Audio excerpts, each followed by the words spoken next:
You mentioned big number. What are you expecting him to get? There's such an interesting body of work. As you guys saw towards the tail end of the playoffs, he was really good. He doesn't fit with every team here. I do think he's probably in that 20 to 25. I don't think he's a $30 million player. Maybe he is 2 years from now, but right now I don't see that. Our favorite capologist out there, Bobby Marks, ESPN, right here on Willard and Dibs. Hey, Bobby, how you doing? I'm good, guys. How we doing? We're doing great, man. You know what I want to ask you first? You probably heard this. Shams recently said on the McAfee show, this is about to be the craziest offseason of all time. Do you agree, and what does that look like? Well, I mean, I think, every offseason is different. I mean, I don't know if you could compare to 2019. That was the quiet offseason here. I think a lot of that comes from, and I do agree, I think there could be a lot of activity from a trade standpoint. I think there's probably two big reasons. One, the lack of money that teams have this offseason to go out and sign free agents. Really Brooklyn's the only team out there that has significant money. Certainly two, I'm probably going to give you three. I said two. Two is that it's not a good free agent class at all. When you look at a lot of guys likely returning back to their own homes. And then the third thing probably is just there's just so much parity in this league right now. When you look at certainly the two teams in the NBA Finals, Oklahoma City's been the best team all year, and then you certainly see what Indiana's been able to do, and we don't know what will happen in Boston or Milwaukee or some of these other places. So I think you see teams out there seeing an opportunity to try to get themselves better, and the way to do that is probably have to be in a trade.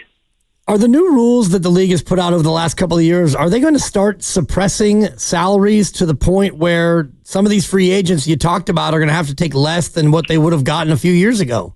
Well, I mean, we're kind of in a logjam right now. It's going to get better, because as the salary cap grows, so do these apron rules, and so do the luxury tax threshold, and of course the salary cap. I mean, it's next year we're projecting probably half of the teams will have cap space to go out and sign players. This year we have one.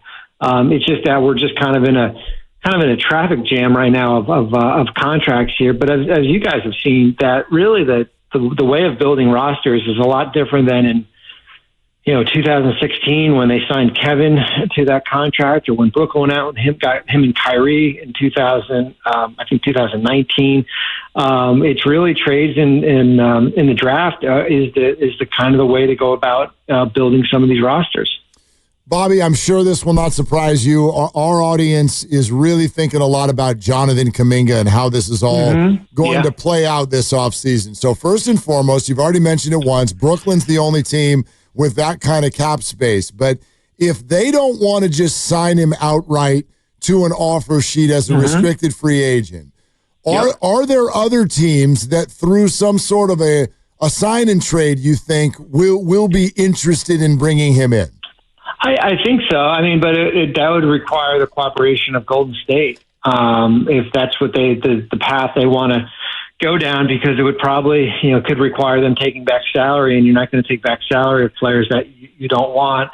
I think the sign and trade is interesting just because there's no restriction from the Warriors standpoint. It doesn't hard cap them because it's the acquiring team. But Kuminga would want to have to sign for it. It has to be for a minimum of 3 years, the contract. So he's got to make sure that it's the right number for him and the team that's acquiring him. Golden State's got to be careful from an apron level. They do have some flexibility there. So, yeah, I mean, I think you're looking at probably three scenarios: him re-signing with you, him signing an offer sheet, which it's hard for me to see Brooklyn going out and putting a big number down on him. Because the one thing you don't want to do is get stuck with the contract if that's not the player you want. And then, as you guys have mentioned, kind of the sign and trade option, which, listen, he'll have a market of teams interested in that. I think it's just a matter of the Warriors' cooperation to go out and do something like that. I mean, you mentioned big number. What is that number? What are you expecting him to get? It's interesting. Players are now slotted.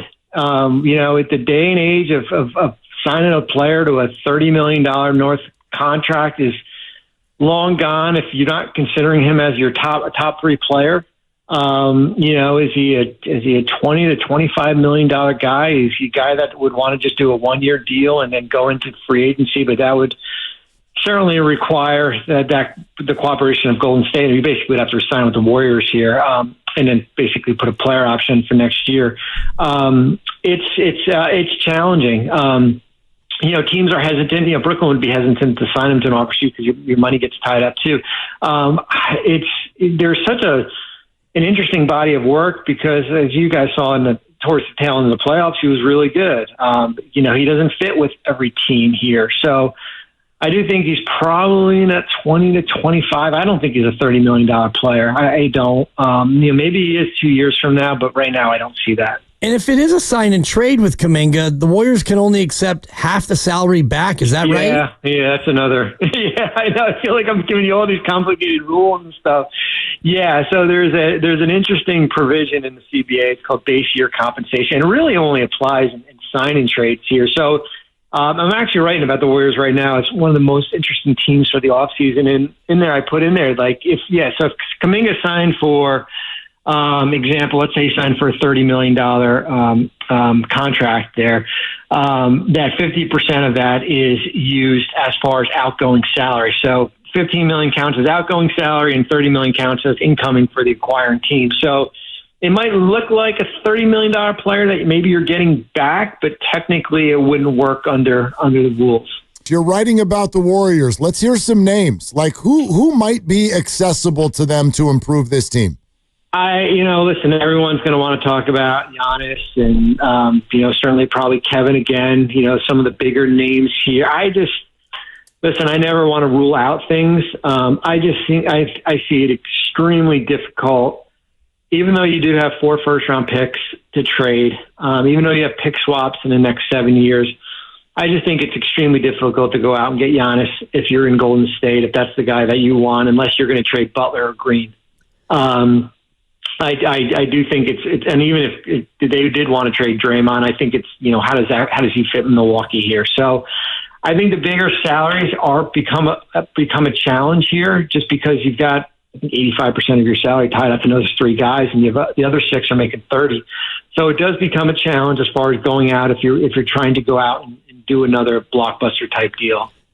Well, beyond the big ticket items then, assuming that a Kuminga sign and trade doesn't net you a $15 million player, what sort of aisle, so to speak, will the Warriors be shopping? Obviously not top shelf, hopefully not bottom shelf. What shelf, Bobby? What can Warrior fans look to as far as a possible acquisition? Well, it all depends on Kuminga. It really comes down to he basically controls free agency in Golden State, because if they sign him to a contract and bring him back, then that's really it as far as what they can do in the offseason. As far as they might have one of their smaller exceptions and everything here. I think it's, and then you look at the rest of the roster and it's like, okay, is it Heald? Is it Brandon? Is it some of those other players? Guys not making that much money. I think it will be interesting to probably pay attention to as far as what happens. Teams looking to shed salary. Certainly Boston is a team that we'll circle as far as what happens with the Celtics here. Some of these other higher, Orlando's another team that's got pretty high cost, moving forward. I'm wondering about the names that are floating around right now in terms of how available they actually are. And we don't need to go through like tons of them, but the Naz Reid and Cam Johnson and Michael Porter Jr. and Trey Murphy, are these guys actually on the move this offseason, and can the Warriors get involved there? Well, Naz Reid's got a player option.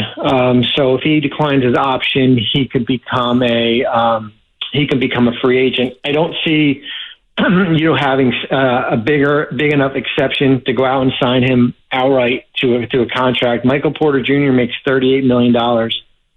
When you look at the math, how do you get to that number? Unless you're including Green in the deal. I don't see Trey Murphy. I don't. I think there's probably more pressing issues they need to figure out in New Orleans besides trying to find a new home for Trey. Certainly coming into the first year of that contract here. So yeah, there's 4 different tiers as far as where you look at this offseason. I think Golden State's probably in that tier 2.